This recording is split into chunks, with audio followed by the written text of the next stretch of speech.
For our project today, we're working on Lego stamp art. What you will need is paper, paint, or if you don't have paint, you can use ink pads, and Legos.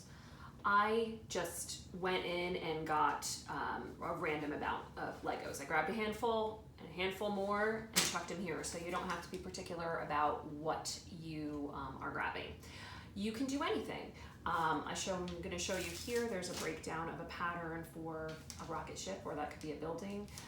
My daughter did flowers, I did a robot.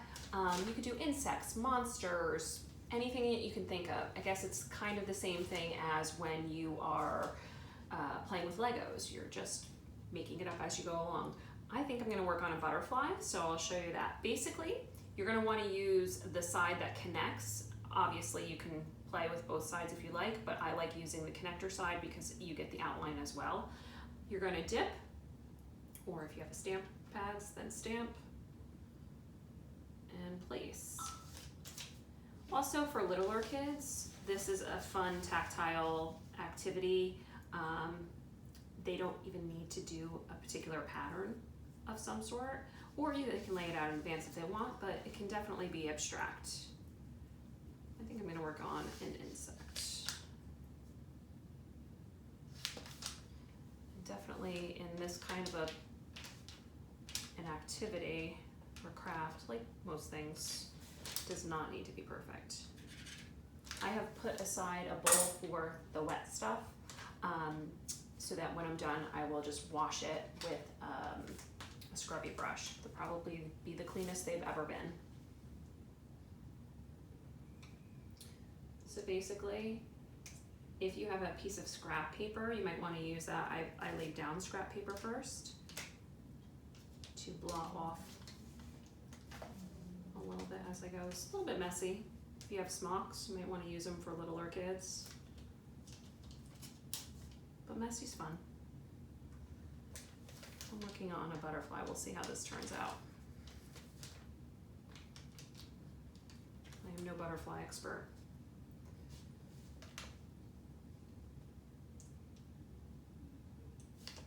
Blah, blah, blah.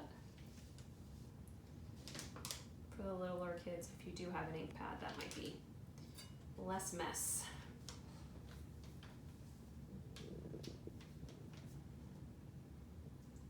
Let's go for blue.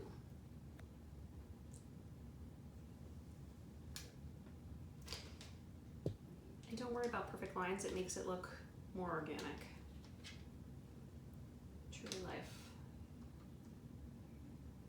Again, be creative. This can be for anyone. Flowers, monsters, insects. I can picture little dragons.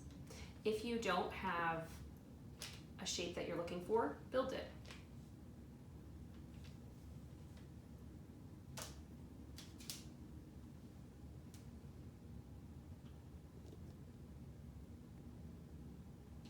And for littler ones, I have another suggestion. If they're having difficulty with the fine motor skills of grabbing these, you can almost make a handle. Just build it like, say, this. So for whatever piece they want, just put another piece on top so that they can stamp a little bit easier. I didn't think I'd need to do that for myself, but apparently I'm messy enough that I really should have built up for myself as well. We've got some antenna here, the body, the wings. I think I want little orange dots. Now this was a super simple one just so I could give you an idea of how it worked, but as you can see there's some other ones here. If you want to play in advance and give yourself a pattern of some sort to follow, go ahead and do that. I will show you my messy hands and my project here at the end. We've got our cute little butterfly. Well, I hope you guys enjoy.